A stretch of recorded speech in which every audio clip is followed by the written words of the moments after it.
Guys আমরা কিন্তু রথের মেলায় যাচ্ছি এখন ঘুরতে। আমরা তো সোজা রথে যাইনি, আজকে উল্টো রথেই যাচ্ছি। তাও কঙ্কনা এসে বললো, তাই জন্য সবাই মিলে যাচ্ছি। আর মার কাছ থেকে চেয়েই 100 টাকা নিয়েছি। দেখে নাও 100 টাকাটা খুব গরিব, নিজেদের কাছে একটা পয়সা নেই, মা 100 টাকা দিল। তাহলে চলো আজকে মেলায় গিয়ে 100 টাকায় কি কি কিনবো আর কি কি খাবো সবটাই তোমরা দেখতে থাকো। চলো যাওয়া যাক। রাশি দেখা গেলো এই টাকাটা নিয়েই বাড়ি চলে আসলাম, কিছু আর কিনবো না। কারণ কি আমি যাচ্ছি স্যার, আমি যাচ্ছি, আমি সবচেয়ে বড় কিপটে আমি।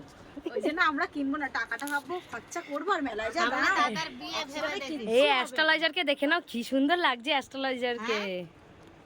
তিনজন মিলে কিন্তু আমরা বেরিয়ে গেছি রথের মেলায়, 3 বোন একসঙ্গে। এবার যেতে যেতেই হঠাৎ করে দেখতে পেয়েছি রথ। দেখো রথ কিন্তু আমি দেখতে পাইনি, কি ভাগ্য উল্টো রথের রথটা দেখতে পেলাম। যাই হোক, আর মেলার মধ্যে এই যে ডগিটা দেখো কি ভাল লাগছে, এর সঙ্গে দাঁড়িয়ে আমি একটু পোজ মেরে নিলাম।